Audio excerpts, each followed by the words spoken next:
Um bilionário saiu do prédio do escritório numa tarde de terça-feira. O que ele viu na calçada fez ele parar de respirar por 3 segundos inteiros. Uma menininha, por volta de 8 anos, sentada em cima de um papelão achatado com os joelhos puxados contra o peito, segurando uma placa escrita à mão que dizia: "Por favor, ajude. Minha mãe está doente." Mas não foi isso que fez o coração dele parar. No colo dela, enrolado num cobertor cinza desbotado, estava um bebê. Um menino. Mal completou 1 ano. Dormindo contra o peito dela com os dedinhos enrolados na gola do suéter rasgado. E então, Daniel viu o rosto dela. Ele reconheceu aquele rosto. Aqueles olhos castanhos escuros. Aquela pintinha pequena perto da sobrancelha esquerda. Aquele prendedor de cabelo roxo em forma de borboleta, o mesmo prendedor que a filha dele tinha dado de presente 6 meses atrás, dizendo: "A Lívia precisa mais do que eu, papai." Lívia, a filha de Graça Moreira, a empregada que tinha trabalhado na casa dele por 2 anos. A empregada que a noiva dele tinha demitido 3 semanas atrás por ser pouco confiável. E o bebê nos braços dela era o Davi, o filho da Graça. O bebê que costumava dormir num berço portátil no canto da cozinha, enquanto Graça limpava e cozinhava e cuidava de tudo. Mas aqui estavam eles, numa calçada, pedindo esmola, a 6 quadras do escritório dele, com uma placa dizendo que a mãe deles estava doente. O que Daniel Campos descobriu nas próximas 48 horas expôs uma traição tão calculada, tão fria, ou que acabou com o noivado dele e mudou 5 vidas para sempre.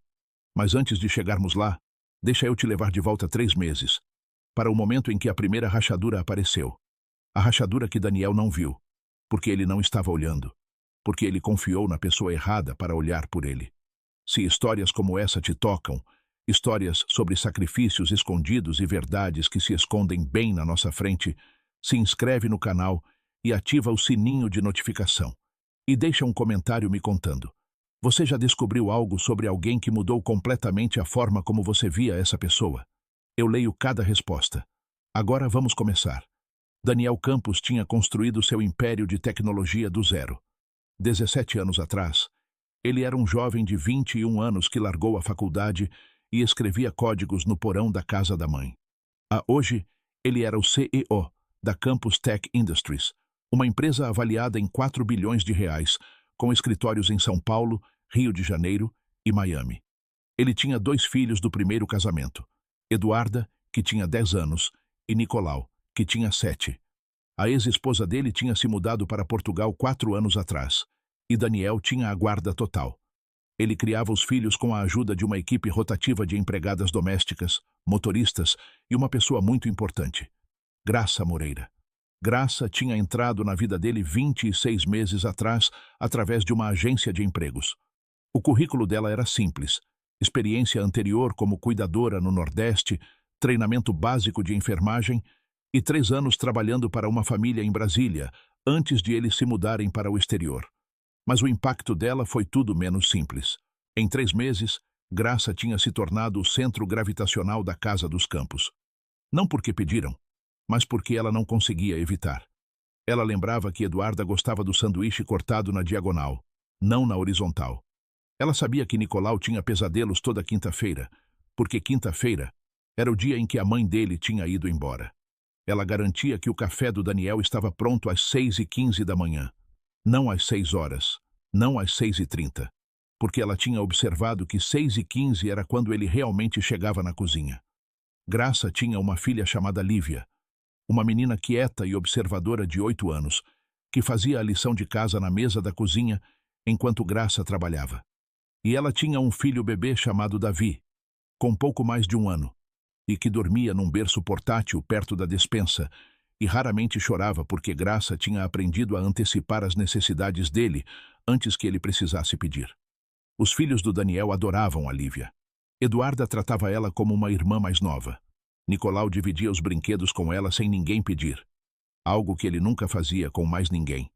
E Davi, o bebê com os olhos castanhos grandes e o sorriso fácil, tinha se tornado uma espécie de mascote não oficial da casa. Até o Daniel se pegava passando pela cozinha, às vezes só para ver o bebê rir de nada em particular. Era um arranjo estranho, bonito, não convencional. A mansão de um bilionário com os filhos da empregada entrelaçados no tecido da casa como fios que pertenciam ali. E então, Vanessa chegou. Vanessa Lira entrou na vida do Daniel num baile de caridade 11 meses atrás. Ela tinha 34 anos, elegante, refinada. O tipo de mulher que sabia como segurar uma taça de champanhe exatamente no ângulo certo para os fotógrafos.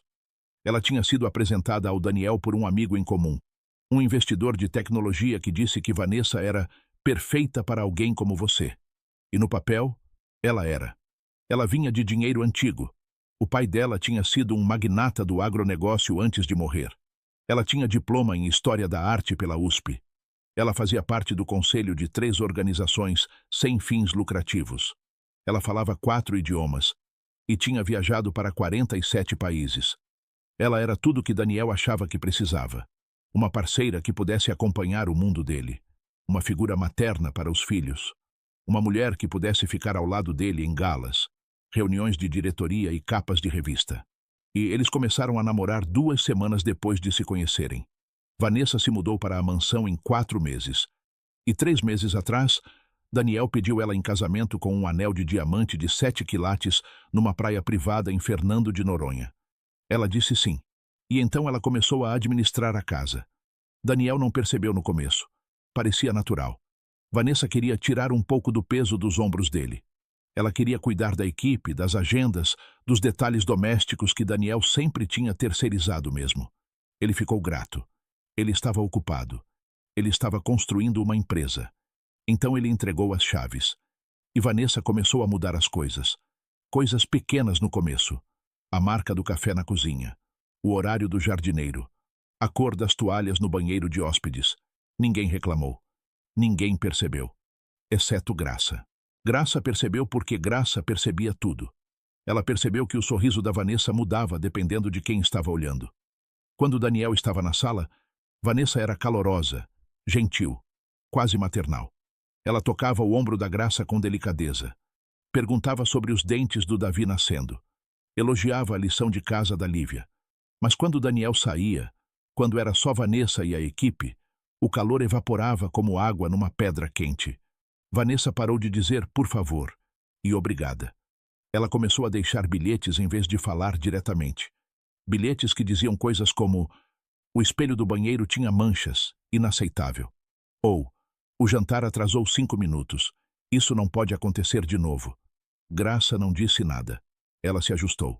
Ela trabalhou mais, porque Graça entendia algo que Vanessa não sabia que ela entendia. E Graça não estava em posição de reclamar. Ela tinha 2 filhos dependendo dela. Ela tinha aluguel para pagar. Ela não tinha família nesta cidade, exceto uma irmã em Goiânia que trabalhava em 2 empregos e mal conseguia se sustentar. Graça precisava desse emprego do jeito que uma pessoa perdida no mar precisa de um pedaço de madeira flutuando. E Vanessa parecia sentir isso. Do jeito que certas pessoas conseguem sentir vulnerabilidade. Do jeito que certas pessoas são atraídas por ela. Começou com a comida. Vanessa chamou Graça na sala de estar formal, numa tarde de fevereiro. Daniel estava viajando. As crianças estavam na escola. A casa estava silenciosa, exceto pelo Davi dormindo no berço na cozinha. Vanessa estava sentada no sofá de couro branco com as pernas cruzadas e um tablet no colo. Graça, ela disse sem levantar o olhar. Eu estive revisando o orçamento da casa. Estamos gastando demais com mantimentos. Graça estava parada perto da porta com as mãos cruzadas. Eu compro o que está na lista, senhora. Eu sei, Vanessa disse ainda sem olhar. Esse não é o problema. O problema é que você e seus filhos também comem aqui. Isso não fazia parte do acordo original. Graça sentiu algo apertar no peito. O senhor disse que eu podia almoçar aqui. E a Lívia só come um pratinho depois da escola. O Davi toma fórmula que eu mesma pago. Vanessa finalmente olhou para cima. Os olhos dela estavam calmos. A voz estava firme. As coisas mudam, Graça. Daniel é muito generoso, mas ele nem sempre vê para onde o dinheiro vai. Eu vejo. E eu acho melhor você trazer sua própria comida de agora em diante. Aí para você e seus filhos. Graça queria dizer que trabalhava 11 horas por dia, que não tinha tempo de cozinhar em casa, que a comida que ela comia aqui era frequentemente a única refeição completa que ela tinha. Mas ela não disse nada disso. Ela assentiu. Sim, senhora. E daquele dia em diante, Graça trouxe um potinho pequeno de arroz e feijão de casa. Ela dava a maior parte para Lívia. Dava o resto para Davi. E ela não comia nada. Depois, vieram as roupas. Vanessa decidiu que a presença da Lívia na casa era inapropriada para um ambiente profissional. Ela disse para Graça que, dali em diante, Lívia não podia entrar pela porta da frente. Ela teria que esperar no quartinho de serviço perto da garagem até o turno da Graça terminar. Uma semana depois, ela proibiu Lívia de entrar na casa principal completamente. Não é pessoal, Vanessa disse com aquela mesma voz calma. Mas as crianças estão se distraindo. Eduarda e Nicolau precisam focar nos estudos, e ter outra criança por perto, especialmente uma de uma origem diferente, cria confusão. Graça mordeu o interior da bochecha tão forte que sentiu gosto de sangue. Mas ela assentiu. De novo. Sim, senhora. Então Lívia começou a esperar do lado de fora, num banco perto da entrada de serviço, e fazendo a lição de casa sozinha enquanto a mãe limpava pisos e dobrava roupas a 10 metros de distância, separadas por uma porta que ela não podia mais abrir. O ponto de ruptura veio em março. Vanessa chamou Graça no escritório, fechou a porta e disse algo que fez as pernas da Graça parecerem feitas de água. Eu descobri algo preocupante, Graça. Graça ficou parada, o coração disparado. Algumas das minhas joias sumiram, uma pulseira, um par de brincos, coisas pequenas, mas caras. A boca da Graça ficou seca. Senhora, eu nunca toquei. Vanessa levantou a mão. Não estou te acusando. Ainda não. Mas eu tenho que ter cuidado. Você entende, não é? Você tem acesso a todos os cômodos desta casa. Você tem a chave do meu closet. E você tem 2 filhos que também passam tempo nesta propriedade. Graça sentiu a sala girar. E meus filhos nunca... Tenho certeza que não. Vanessa disse suavemente. Mas é assim que vai funcionar. Eu vou manter isso entre nós. Não vou contar para o Daniel. Não vou envolver a polícia. Mas em troca, eu preciso da sua cooperação total. Graça não falou. Não conseguia falar. Se eu souber que você reclamou para o Daniel sobre qualquer coisa, eu vou contar o que eu descobri. E vou sugerir que a gente abra um processo. Não só contra você. Contra sua filha também. Ela tem 8 anos, mas crianças podem ser responsabilizadas. Especialmente crianças de família pobre. A palavra pobre aterrissou como um tapa. Graça estava legal. Ela tinha documentos. Ela tinha carteira assinada e tudo em ordem. Mas Vanessa não se importava com a verdade. Vanessa se importava com o medo. E naquele momento, e parada naquele escritório com a porta fechada e sem testemunhas, Graça entendeu que medo era a única moeda que Vanessa usava. Nós nos entendemos, Graça? Graça olhou para o chão. Sim, senhora. E ela saiu daquela sala carregando um peso que ia esmagar ela lentamente, invisivelmente, pelas próximas 3 semanas. Até o corpo dela não aguentar mais. Graça parou de comer quase completamente depois daquela conversa. Não porque ela escolheu, mas porque o corpo dela esqueceu como sentir fome quando estava ocupado demais sentindo medo. Ela continuou trabalhando, continuou limpando, continuou sorrindo para Eduarda e Nicolau e fingindo que nada tinha mudado.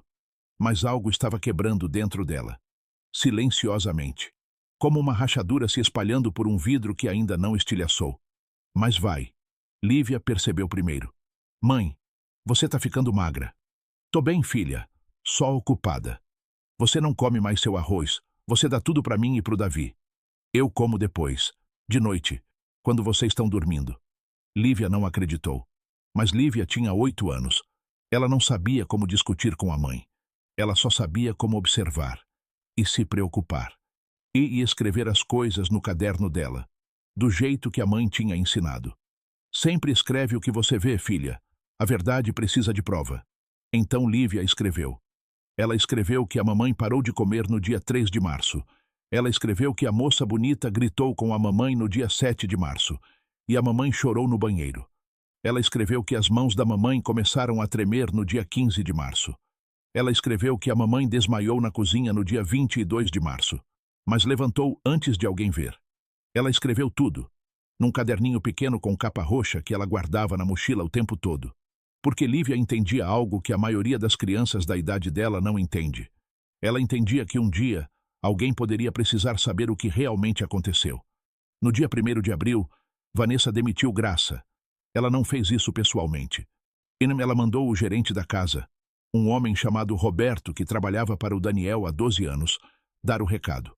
Roberto encontrou Graça na lavanderia dobrando toalhas. Ele parecia desconfortável. Parecia que não queria estar ali. Graça, me desculpa. A senhora Lira decidiu encerrar seu contrato, com efeito imediato. Graça parou de dobrar. O quê? Por quê? Roberto olhou para o chão. Ela disse que teve problemas de desempenho, preocupações com confiabilidade. Ela disse que você andou distraída, que você cometeu erros. Isso não é verdade. Eu não faltei um único dia. Eu não cometi nenhum erro. Roberto suspirou. Eu sei, Graça, eu sei. Mas ela toma as decisões agora.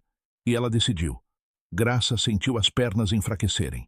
Ela segurou na borda da mesa de dobrar. Posso falar com o senhor? Posso explicar? Roberto balançou a cabeça. Ele está em Miami. Só volta em 2 semanas. E a senhora Lira disse que se você tentar contatar ele diretamente, ela vai envolver as autoridades. Algo sobre joias desaparecidas. O sangue da Graça virou gelo. Eu não roubei nada. Eu juro pelos meus filhos. Eu acredito em você. Roberto disse baixinho. Mas não importa o que eu acredito. Você precisa ir embora. Hoje. Ela quer você fora até o meio-dia. Graça olhou para o relógio na parede. Era 11h15. Ela tinha 45 minutos para arrumar 2 anos da vida dela. Graça saiu da mansão às 11h58 da manhã. Ela carregava Davi em um braço e uma sacola plástica de roupas no outro. Lívia andava ao lado dela, segurando o caderno roxo contra o peito como um escudo. Elas pegaram um ônibus até o apartamento delas. Uma kitnet num prédio que cheirava a mofo e ecoava com os sons de vizinhos brigando através das paredes finas. Mas quando chegaram, a porta tinha um aviso colado. Despejo. Falta de pagamento do aluguel. 30 dias para desocupar. Graça olhou para o papel. A visão embaçou. Ela estava atrasada no aluguel há 2 meses. Ela planejava colocar em dia com o próximo salário. O salário que ela nunca iria receber agora. Ela ligou para a irmã em Goiânia. Não atendeu. Ela ligou para a agência de empregos. Disseram que Vanessa já tinha entrado em contato. E disseram que Graça tinha sido marcada por preocupações com roubo. Eles não podiam colocar ela em lugar nenhum até a situação ser resolvida. Ela ligou para 3 abrigos.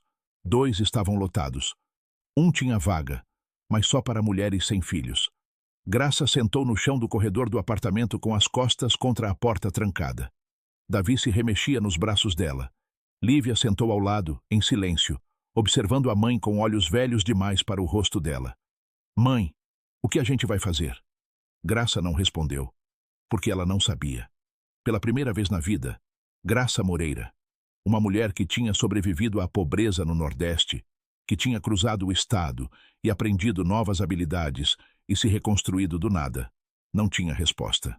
Elas passaram a primeira noite no porão do prédio.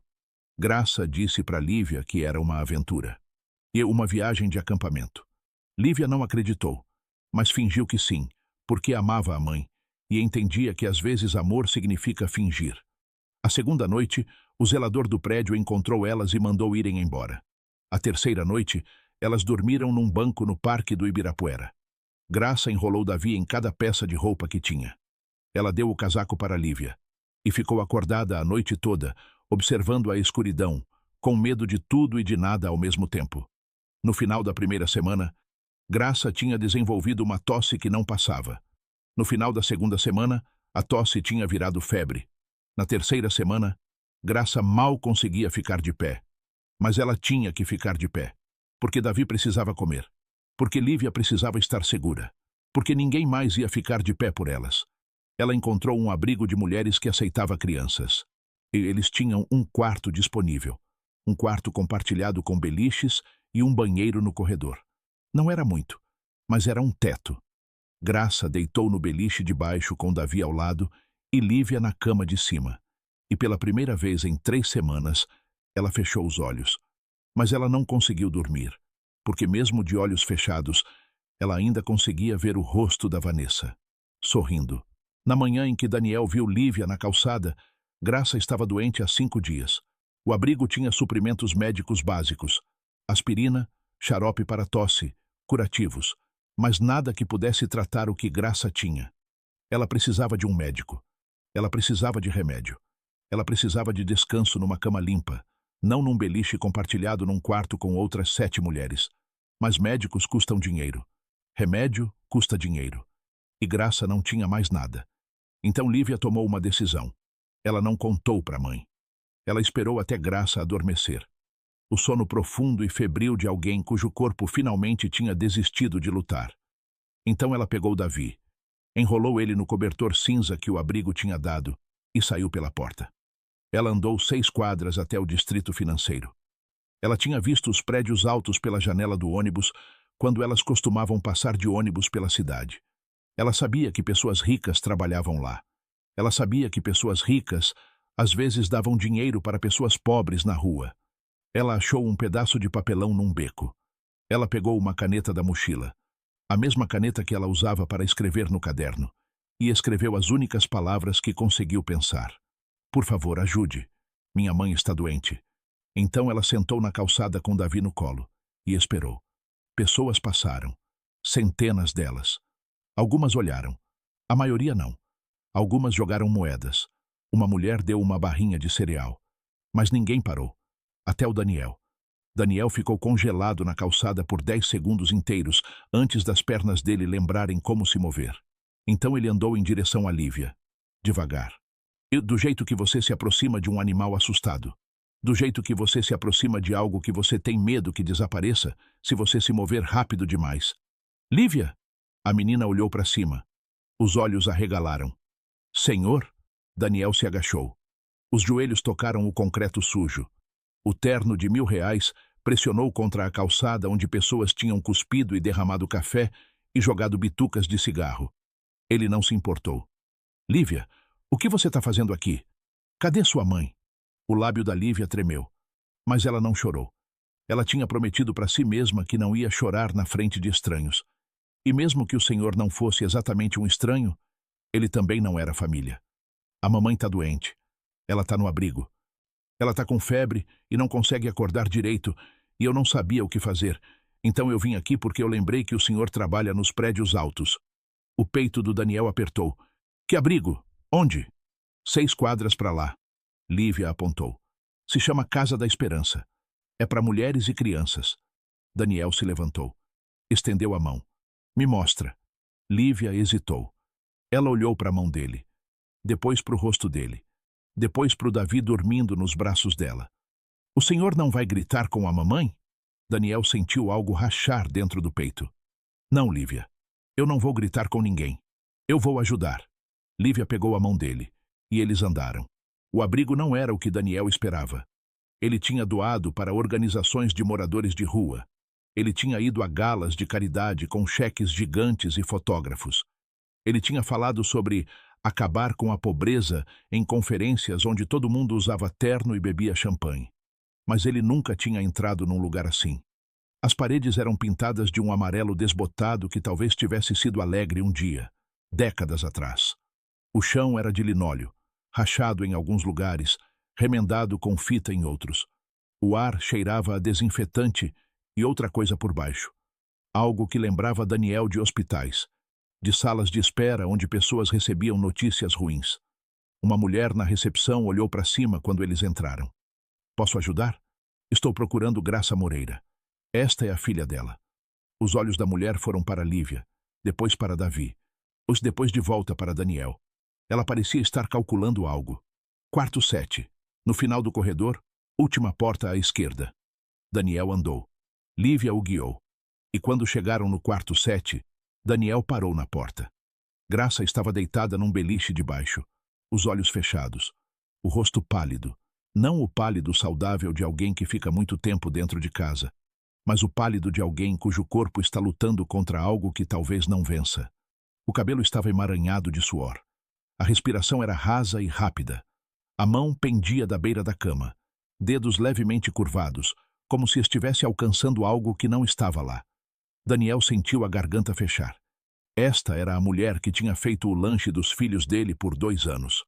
A mulher que tinha lembrado de cada aniversário, cada alergia, cada cronograma de pesadelo. A mulher que tinha tratado Eduarda e Nicolau como se fossem dela. E ela estava morrendo num abrigo porque a noiva dele tinha jogado ela na rua. Graça. Daniel falou o nome dela baixinho. Depois, mais alto. Graça. Os olhos dela abriram. Devagar. Como cortinas sendo puxadas por alguém fraco demais para puxar até o fim. Ela viu ele. E o rosto dela se contorceu em algo entre medo e confusão. Senhor? O que... Como... Eu encontrei a Lívia na frente do meu escritório. Ela me contou que você estava aqui. Os olhos da Graça foram para a filha, para Davi, de volta para Daniel. Me desculpa, senhor. Me desculpa muito. Eu não queria que ela... Eu disse para ela não. Graça, para. Daniel se agachou ao lado da cama. Do mesmo jeito que ele tinha se agachado ao lado da Lívia na calçada. Joelhos no chão sujo. Olhos no mesmo nível dos dela. Ah, eu preciso que você me conte o que aconteceu. Tudo. Desde o começo. Os olhos da Graça se encheram de lágrimas. Ela vai me destruir, senhor. Ela me disse que se eu falasse com o senhor, ela ia chamar a polícia. Ela ia tirar meus filhos. O maxilar do Daniel endureceu. Quem? Quem disse isso? Graça fechou os olhos. Uma lágrima escorreu pela bochecha e desapareceu no travesseiro manchado. Dona Vanessa. O nome aterrissou no peito do Daniel como uma pedra jogada em água parada. E as ondas se espalharam, tocando tudo o que ele achava que sabia sobre a mulher com quem ele tinha planejado casar. Graça contou tudo para ele. As restrições de comida, o isolamento da Lívia, a acusação de roubo, as ameaças sobre polícia e prisão, a demissão sem motivo, a inclusão na lista negra de todas as agências da cidade. Daniel ouviu sem interromper. O rosto dele não se mexeu. As mãos dele não se mexeram. Só os olhos mudaram, ficando mais escuros a cada frase, mais duros a cada detalhe. Quando Graça terminou, ela olhou para ele com a expressão exausta de alguém que finalmente soltou um peso que vinha carregando sozinha por tempo demais. Eu não tenho prova, senhor. É minha palavra contra a dela. E ela é sua noiva. Por que o senhor acreditaria em mim? Daniel não respondeu imediatamente. Ele se virou para Lívia, que estava sentada numa cadeira de plástico no canto, segurando Davi, observando tudo com aqueles olhos antigos. Lívia, ou sua mãe uma vez te disse uma coisa importante, sobre verdade, sobre prova. Você lembra? Lívia assentiu devagar. A mamãe disse que a verdade sempre precisa de prova. Se você não tem prova, sua verdade não vale nada. Você escreveu as coisas? No seu caderno? A mão da Lívia foi para a mochila. Os dedos apertaram a alça. Como o senhor sabe do meu caderno? Eu não sei, Daniel disse. Mas eu conheço sua mãe. E eu sei que ela teria te ensinado a manter registros. Lívia olhou para a mãe. Os olhos da Graça estavam arregalados agora, alertas apesar da febre. Filha, o que você escreveu? Lívia abriu o zíper da mochila. Tirou o caderno roxo. Segurou contra o peito por um momento, do jeito que alguém segura algo precioso antes de entregar. Então ela deu para Daniel. Tudo, ela disse. Eu escrevi tudo. Daniel abriu o caderno. A letra era letra de criança, irregular, às vezes com erros de ortografia, mas dolorosamente clara. Cada registro era datado. Cada registro descrevia algo que Lívia tinha testemunhado. 3 de março. A mamãe parou de comer. Ela dá toda a comida para mim e para o Davi. 7 de março. A moça bonita gritou com a mamãe no escritório. A mamãe chorou no banheiro por 20 minutos. 10 de março. A moça bonita disse que eu não posso mais entrar. Eu tenho que esperar do lado de fora que nem cachorro. 15 de março. As mãos da mamãe tremem quando ela serve o café. Ela quase derrubou a xícara do senhor. 22 de março. A mamãe desmaiou na cozinha. Ela levantou antes de alguém ver. Eu vi. 28 de março. A moça bonita disse para a mamãe que ia chamar a polícia se a mamãe falasse com o senhor. Ela disse que crianças pobres podem ir para a cadeia. E 1º de abril, eles demitiram a mamãe. O moço disse que ela era pouco confiável. Isso é mentira. Daniel leu cada página, cada registro, cada palavra escrita por uma menina de 8 anos que entendia que um dia alguém poderia precisar saber a verdade. Quando ele terminou, ele fechou o caderno. Olhou para Lívia. Você fez exatamente certo, Lívia. Sua mãe te ensinou bem. Então ele se virou para Graça. Eu vou consertar isso, tudo. Mas primeiro, a gente precisa te levar para um hospital. Graça balançou a cabeça fracamente. Eu não tenho como pagar. Você não precisa pagar nada. Não mais. Daniel fez 3 ligações da sala de espera do hospital. A primeira foi para o médico particular dele, que chegou em 30 minutos e assumiu os cuidados da Graça. Diagnóstico: infecção respiratória grave complicada por desnutrição e exaustão. Tratável. Mas mais uma semana sem intervenção, e poderia não ter sido. A segunda ligação foi para o advogado dele. Ele explicou a situação em termos clínicos: demissão injusta, lista negra, ameaças, acusação de roubo sem evidência. O advogado ouviu, então fez uma pergunta: "Você tem documentação?" "Eu tenho um caderno", Daniel disse, escrito por uma testemunha de 8 anos. "Isso normalmente não é admissível." "Eu também tenho registros de folha de pagamento da casa que eu assino pessoalmente. Se Vanessa modificou alguma coisa, ameaçou outros funcionários ou falsificou relatórios, vai aparecer." Eu começa a investigar. A terceira ligação foi para Vanessa. Ela atendeu no segundo toque, a voz doce como mel. "Daniel, amor, como tá Miami?" "Eu não tô em Miami. Eu tô em São Paulo, num hospital." Uma pausa. "Hospital? Você tá bem?" "Eu tô bem. Graça Moreira não tá." Outra pausa. Mais longa dessa vez. "Quem?" "Não faz isso."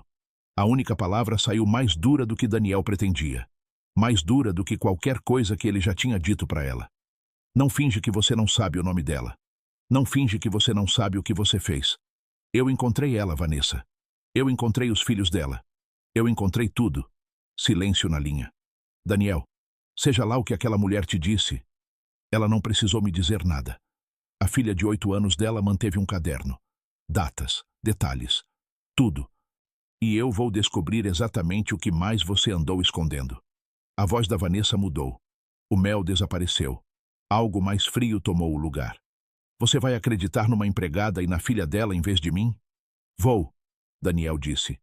"Vou sim." Ele desligou. A investigação levou 2 semanas. O advogado do Daniel encontrou evidência de registros de emprego falsificados. Vanessa tinha reportado a demissão da Graça como rescisão voluntária por motivos pessoais. Uma mentira que impediu Graça de receber seguro-desemprego. Eles encontraram 3 outras ex-funcionárias com histórias parecidas. Mulheres que tinham sido ameaçadas, mal pagas, ou demitidas sem motivo. Mulheres que tinham medo demais de falar. Eles encontraram evidência de que Vanessa tinha contratado trabalhadores informais para projetos pessoais, pagando abaixo do salário mínimo e ameaçando denunciá-los se reclamassem. Graça tinha se recusado a participar desse esquema. Foi por isso que ela tinha sido visada. E eles encontraram as joias desaparecidas, ainda no cofre da Vanessa. Nunca tinham sumido. Era só uma arma que ela tinha inventado para manter Graça em silêncio. Vanessa foi presa por acusações de fraude, violações trabalhistas e falsificação de documentos. O noivado acabou. O casamento foi cancelado. O anel de 7 quilates foi devolvido.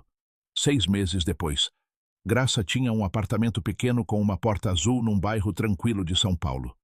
Lívia era a melhor aluna da turma na escola, que os filhos do Daniel frequentavam. De Davi dormia num berço de madeira com lençóis limpos. E na estante do quarto da Lívia, num lugar de honra, estava um caderno roxo. Não porque ela precisava dele ainda, mas porque algumas coisas não são apenas coisas. São provas de quão longe você chegou. E lembretes de que a verdade, mesmo escrita por uma criança, pode mudar tudo. Graça foi invisível por 2 anos. Ela limpou os pisos, fez as refeições, criou os filhos em silêncio. E ninguém se deu ao trabalho de perguntar como ela estava sobrevivendo. Mas uma menininha com um caderno roxo mudou tudo. Às vezes a verdade não vem de advogados ou investigações. Às vezes ela vem de uma criança que simplesmente escreveu o que viu. Se essa história te tocou, aperta o botão de inscrever agora mesmo e ativa as notificações. Deixa um comentário me contando. Você já testemunhou alguém sofrendo em silêncio enquanto todo mundo olhava para o outro lado? Compartilha esse vídeo com alguém que precisa ouvir isso. E lembra, as pessoas que nos servem em silêncio frequentemente carregam os fardos mais pesados. Te vejo no próximo vídeo. Um empresário rico, em um terno de 15 mil reais, estava parado, congelado no meio da chuva torrencial, olhando para sua empregada doméstica e 3 crianças tremendo na beira de uma rodovia deserta. Ele tinha 2 escolhas: dirigir até o casamento, onde todos estavam esperando, ou destruir tudo o que ele achava que sabia sobre si mesmo. Se você quer ver o que acontece quando uma única decisão muda tudo, aperta o botão de curtir agora, se inscreve para nunca perder histórias que tocam a alma e deixa um comentário me contando o que você faria no lugar dele. Agora vamos começar. Eduardo pisou no freio com tudo. A Mercedes preta derrapou levemente no asfalto molhado antes de parar completamente. A chuva martelava o para-brisa, os limpadores trabalhando furiosamente, mas mal conseguindo acompanhar. Através do vidro embaçado, Eduardo a viu. Sandra. Sua empregada doméstica estava parada no meio da rodovia de 2 pistas nos arredores de São Paulo, encharcada até os ossos. 2 crianças flanqueavam seus lados, segurando trouxas sujas. A chuva caía sobre eles sem piedade. Eduardo desligou o motor e saiu do carro. A chuva fria bateu em seu rosto imediatamente. Seus sapatos de couro expiraram em uma poça enquanto ele se movia em direção a ela. Sandra! Ela levantou o rosto. Seus olhos encontraram os dele. Sem lágrimas, sem súplica. Apenas vazio. Ele deu mais um passo à frente, água espirrando ao redor de seus sapatos caros. Ele abriu a boca para dizer algo, mas nada saiu. Porque o que ele poderia possivelmente dizer que fizesse sentido agora? Sandra permaneceu perfeitamente imóvel, segurando uma pasta velha e gasta contra o peito. E as 2 crianças ao lado dela estavam tremendo. Se de frio ou medo, Eduardo não conseguia dizer. O menino olhava para o chão, dedos agarrando uma trouxa suja tão forte que seus nós dos dedos estavam brancos. A menina, menor e mais frágil, segurava um bebê enrolado em panos manchados e encharcados. O peito de Eduardo apertou quando ele percebeu que o bebê não estava se movendo direito. A menininha mal conseguia manter os braços firmes sob o peso. Ele limpou a chuva do rosto, mas não ajudou. A água continuava caindo. Ele olhou para Sandra novamente. Ela não desviou o olhar. Não implorou. Não chorou. Apenas olhou para ele com aquela força firme que ele tinha visto por anos. Força que ele tinha dado como garantida enquanto ela limpava sua casa, cozinhava suas refeições e vivia uma vida sobre a qual ele nunca perguntou. O que aconteceu? Eduardo finalmente conseguiu dizer, sua voz baixa, quase abafada pela chuva batendo no asfalto. Sandra não respondeu imediatamente. Ela apenas apertou a pasta com mais força e olhou para as crianças ao lado dela, como se verificando se ainda estavam lá. O menino levantou os olhos por um segundo. Eduardo viu a exaustão gravada naquele rosto pequeno, pele pálida, lábios roxos de frio. A menina continuou balançando suavemente, tentando acalmar o bebê, mesmo parecendo prestes a desabar. Eduardo se aproximou mais. Menos de 2 metros de distância agora. Perto o suficiente para ver gotas de chuva escorrendo pelo rosto de Sandra, pelas bochechas, pelo pescoço, encharcando o uniforme azul que ela usava todos os dias na casa dele. Agora coberto de lama e rasgado na barra. Ele notou os sapatos dela, completamente gastos. A sola quase separada de um lado. Por quanto tempo ela estava andando assim? Por quanto tempo ela estava carregando essas crianças na chuva antes de ele aparecer? Fui despejada. A voz de Sandra saiu firme, sem tremor, sem pedido de piedade. Apenas um fato, como se estivesse dizendo que o jantar estava pronto. Eduardo sentiu seu estômago revirar. Não porque a notícia o chocou, mas porque ele sabia que isso poderia acontecer. Ele sabia que Sandra mal ganhava o suficiente. Ele sabia que ela estava sustentando seu irmão mais novo e agora, essas 2 crianças que ele nunca tinha visto antes. Ele sabia de tudo isso e não tinha feito nada. Eduardo olhou para as crianças novamente, sua mente acelerada. E essas crianças? Ele perguntou, acenando em direção ao menino e à menina com o bebê. Sandra respirou devagar. Seu peito subiu e desceu deliberadamente, como se ela estivesse se preparando para dizer algo pesado. Ela colocou a mão no ombro do menino, um gesto rápido e protetor. Depois ajeitou o pano cobrindo o bebê, mesmo que tudo já estivesse encharcado, além de qualquer reparo. A menina não reagiu. Apenas continuou balançando levemente, olhando para o nada. "O menino é meu irmão", Sandra disse, sua voz plana, mas clara. A menina pertencia a uma vizinha que desapareceu 3 dias atrás. Deixou o bebê com ela. Ninguém quis ficar com eles quando o despejo aconteceu. Eu não podia deixá-los para trás. Eduardo sentiu o peso daquelas palavras, batendo nele. Isso não era apenas Sandra desabrigada na rua. Eram 4 pessoas. Uma delas um bebê, que parecia fraco demais para sobreviver esse frio, e uma menininha que claramente estava carregando uma responsabilidade que nenhuma criança deveria carregar. Ele olhou para trás, para seu carro. Motor ainda ligado. Bancos de couro aquecidos esperando. Ar quente soprando lá dentro. Um mundo completamente separado do que estava na frente dele agora. O contraste nunca tinha sido tão nítido, tão doloroso, tão impossível de ignorar. "Para onde vocês estavam indo?" Eduardo perguntou, já sabendo a resposta. Sandra hesitou. Ela olhou para a estrada vazia, se estendendo à frente, como se considerando se deveria mentir, se deveria inventar algum destino só para preservar sua dignidade. Mas então, ela olhou de volta para ele com honestidade crua. Não sei", ela admitiu.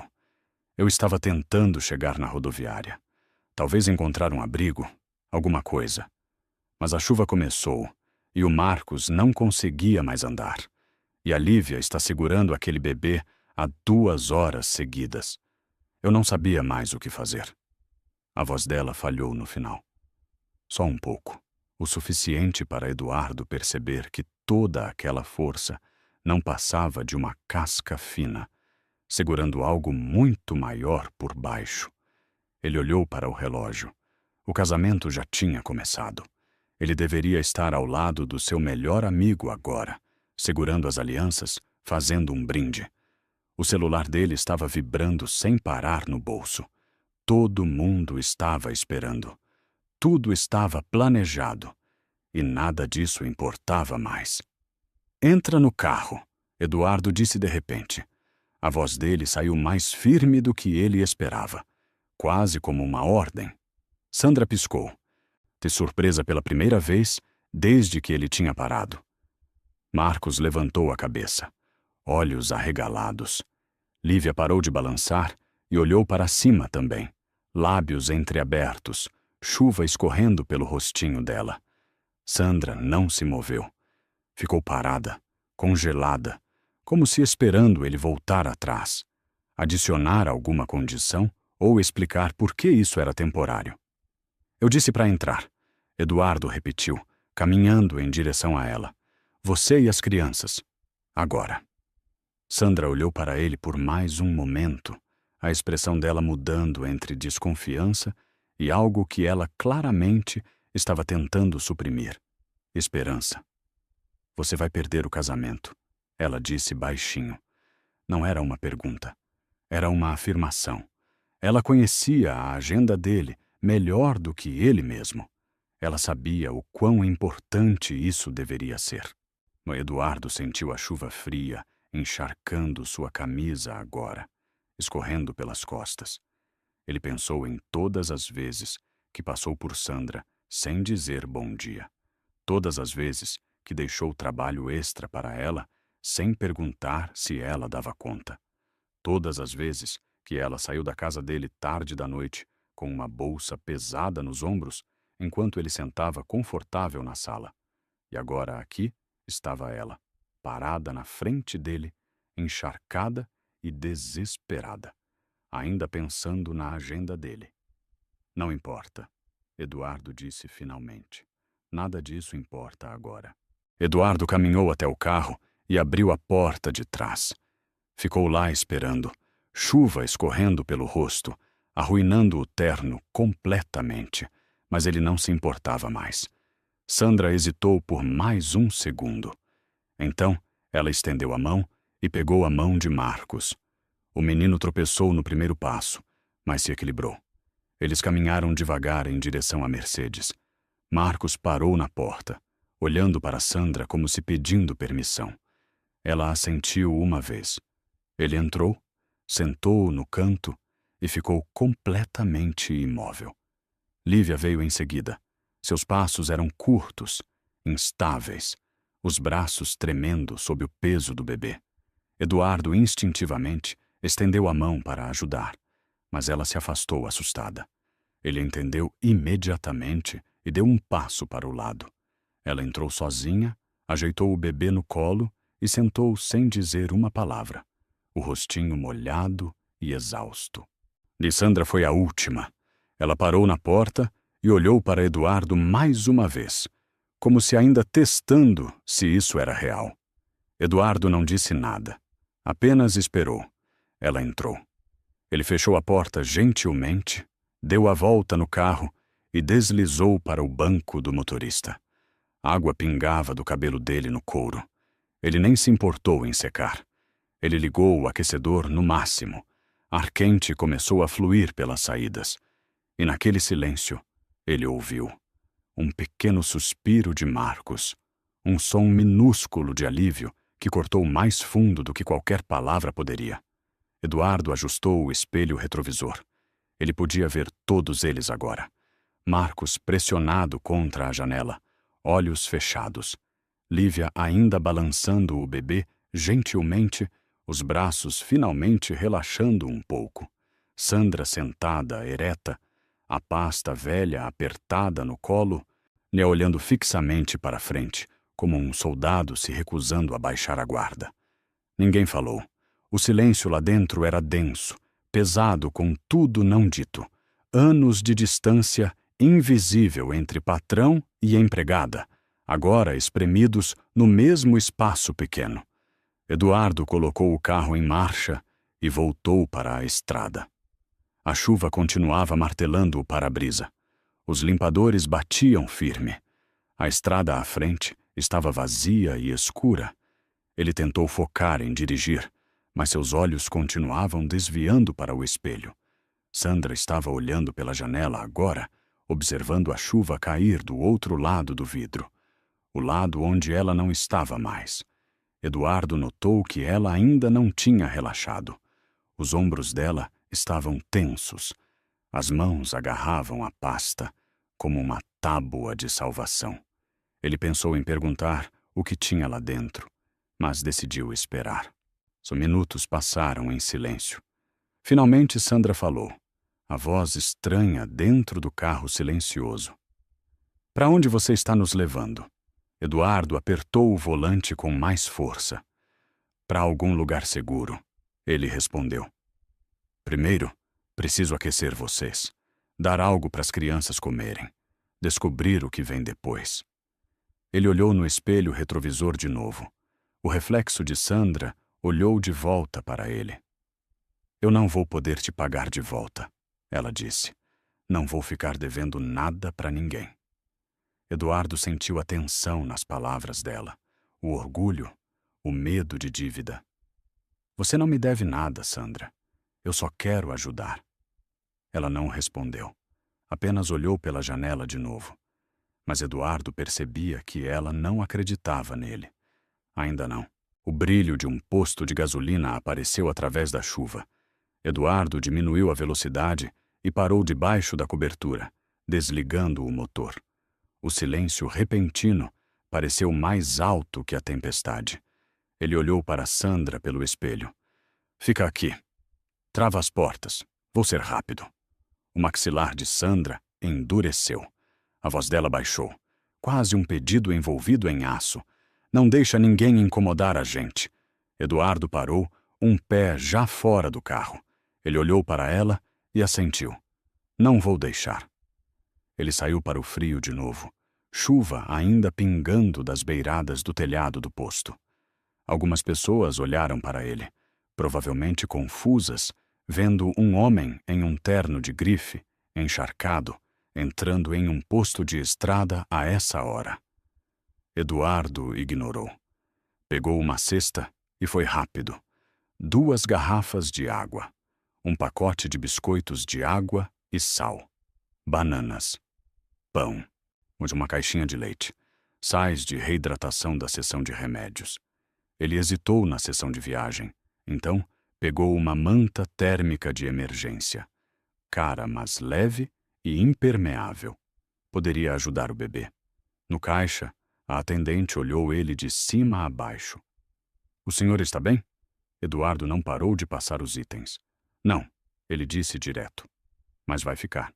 Ele pagou rápido e saiu. Quando chegou no carro, ele viu Sandra pela janela, ainda sentada, ereta, ainda tensa, ainda observando cada veículo que passava. Ele destravou as portas, deslizou de volta para seu banco e passou as sacolas para trás. Lívia pegou a água primeiro. Ela olhou para Sandra, esperando. Sandra assentiu. A menina bebeu devagar, cuidadosamente, como alguém que sabia que não podia desperdiçar uma gota. Marcos acordou com o barulho. Os olhos dele tremeram abertos. Sandra tocou seu ombro gentilmente. "Bebe alguma coisa." Ele pegou a garrafa sem discutir e bebeu metade antes de parar. Eduardo abriu a manta de emergência e mostrou para Lívia antes de tocar em qualquer coisa. "Isso faz barulho?" ele disse baixinho. "Mas vai manter o bebê aquecido." Lívia hesitou, então assentiu.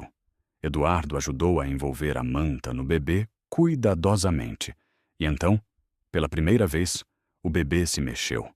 Uma mãozinha minúscula apareceu de debaixo da manta. Sandra inspirou com força. Ela se inclinou e tocou o rostinho do bebê gentilmente com as pontas dos dedos. "Ele está respondendo." Ela sussurrou, a voz falhando levemente. Eduardo observou pelo espelho. Ele viu as barreiras de Sandra tremendo. Só por um segundo, antes de ela se recompor de novo.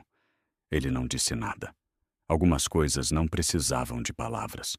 Marcos dormiu de novo em minutos, a cabeça encostada no vidro frio. Lívia ainda segurava o bebê, mas finalmente parou de balançar. Os braços dela pendiam soltos agora, confiando na manta para fazer o trabalho. Sandra sentou em silêncio, olhando para a pasta no colo. Eduardo virou a chave e ligou o motor de novo. Antes de sair, ele fez a pergunta que estava pesando na língua dele. "Tem um endereço nessa pasta, não tem?" Sandra olhou para cima. Os olhos dele se encontraram no espelho. "Tem?" ela disse baixinho. "Tem sim." Eduardo continuou dirigindo. As luzes da cidade foram ficando mais próximas, brilhando através da chuva. A rodovia abriu para estradas mais largas, ladeadas de prédios, postes de luz e trânsito noturno. Ele checou o espelho de novo. "Endereço de quem?" Sandra tirou o envelope da pasta devagar, como se manuseando algo frágil que poderia desmoronar. "O nome dela é Mônica", ela disse. "Mônica Silva. Ela é a mãe do bebê." A mão de Eduardo apertou o volante. "Aqui desapareceu." "Sim." "E você ia procurar ela?" Sandra expirou. "Eu ia tentar." Ela contou tudo, então. Como Mônica morava no mesmo prédio, sempre distante, sempre com pressa. Como Lívia disse que a mãe saiu no meio da noite e nunca mais voltou. Como ninguém quis ajudar. Como todo mundo disse que não era problema deles. E como Sandra não conseguiu ir embora. "Eu tinha esse endereço há meses", ela continuou. "Mônica deu para Lívia uma vez. Disse que se alguma coisa acontecesse, fosse lá. Não sei se ela está lá. Não sei se ela sequer quer o bebê de volta. Mas não posso colocar esse bebê em algum sistema sem tentar." Eduardo ouviu sem interromper. Quando ela terminou, o silêncio encheu o carro de novo. Então, Eduardo falou, baixinho. cuidadosamente. Por que você não foi antes? A voz de Sandra ficou fria, afiada. Porque eu tinha que trabalhar, porque eu não podia perder um dia. Porque a única vez que pedi uma folga para levar meu irmão no médico, você descontou do meu salário e disse para eu avisar com antecedência da próxima vez. As palavras aterrissaram como socos. O maxilar de Eduardo travou. Ele lembrava daquela conversa. Lembrava como tinha dispensado ela casualmente. Como era fácil aplicar regras quando não afetavam ele. Ele não se defendeu. Não explicou. Apenas deixou o silêncio existir. Eu lembro, ele finalmente disse. E eu estava errado. Sandra não reconheceu as palavras dele. Apenas continuou olhando para o envelope. Eles dirigiram em silêncio por mais 1 minuto. Então, Eduardo tomou uma decisão. Me dá o endereço. Sandra olhou para cima. Se a gente vai encontrar essa mulher essa noite, Eduardo continuou, eu preciso saber exatamente para onde estamos indo. Sandra estudou o rosto dele pelo espelho, procurando dúvida, hesitação, qualquer sinal de que ele voltaria atrás. Não encontrou nenhum. Devagar, ela abriu o envelope e tirou um papel dobrado. A letra estava apagada, mas ainda legível. Ela leu o endereço em voz alta. Eduardo digitou no GPS. A tela acendeu. 42 minutos de distância. Ele olhou para o relógio. O casamento já estava mais da metade. O celular dele tinha parado de vibrar. Ou tinham desistido de ligar, ou assumiram que ele estava morto. Ele não se importava. Ele colocou o carro em marcha e acelerou na estrada principal. Atrás dele, Marcos dormia profundamente. A respiração de Lívia tinha se estabilizado. O bebê estava quieto debaixo da manta térmica. E Sandra, pela primeira vez, se recostou levemente no banco. Não relaxada, não confiando, mas não mais se preparando para o impacto. O GP, esse anunciou a curva final.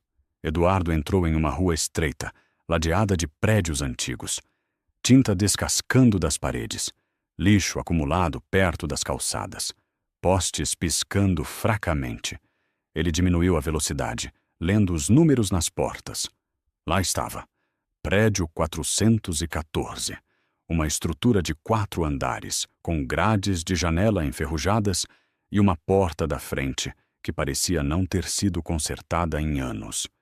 Ele estacionou e desligou o motor. A chuva tinha diminuído para uma garoa agora, mas o ar ainda parecia pesado, denso de incerteza. Eduardo se virou. Aqui é o lugar. Sandra olhou pela janela. O rosto dela endureceu, não com medo, mas reconhecimento. Ela conhecia lugares assim. Ela tinha vivido em lugares assim. Quer que eu vá com você? Eduardo perguntou. Ela não respondeu imediatamente.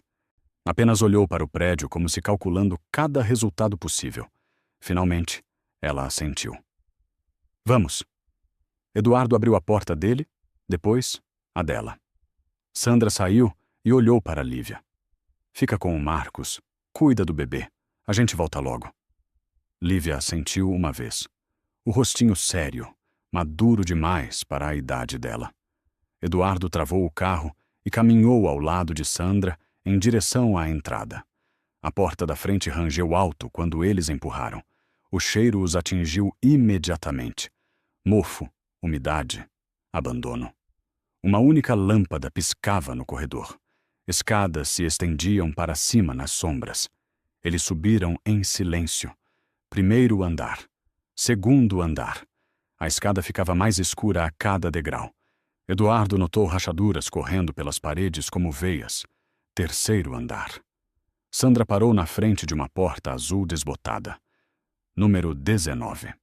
Ela ficou parada por um momento, então bateu. 3 batidas firmes. Silêncio. Ela bateu de novo. Mais forte dessa vez. Passos arrastados lá dentro. Lentos, hesitantes. A porta abriu só uma fresta. O rosto de uma mulher apareceu. Magro, exausto, olhos fundos e desconfiados. Ela olhou para Sandra primeiro, sem reconhecimento. Depois para Eduardo. A expressão dela escureceu. Quem são vocês? O que vocês querem? Mônica? Sandra perguntou.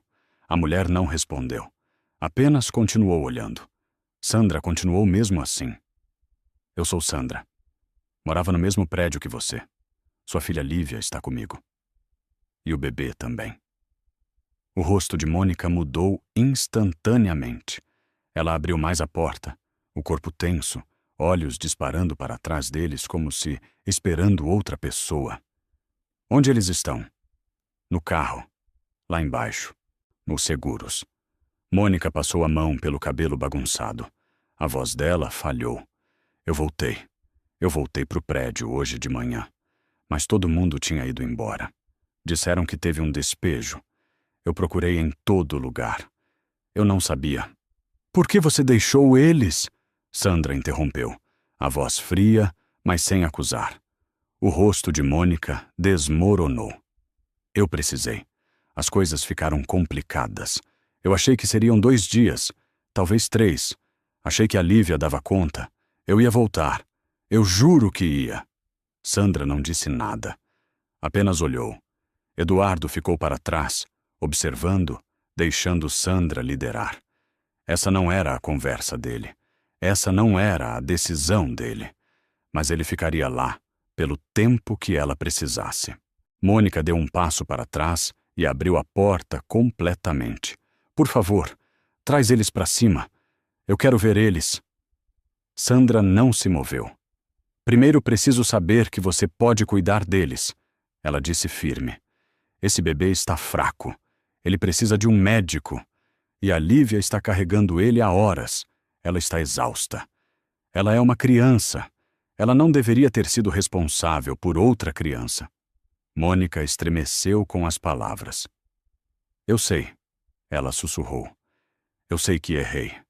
Mas eu estou aqui agora. Estou aqui há 2 dias, tentando encontrar eles. Tenho comida. Tenho fraldas. Montei um berço. Olha.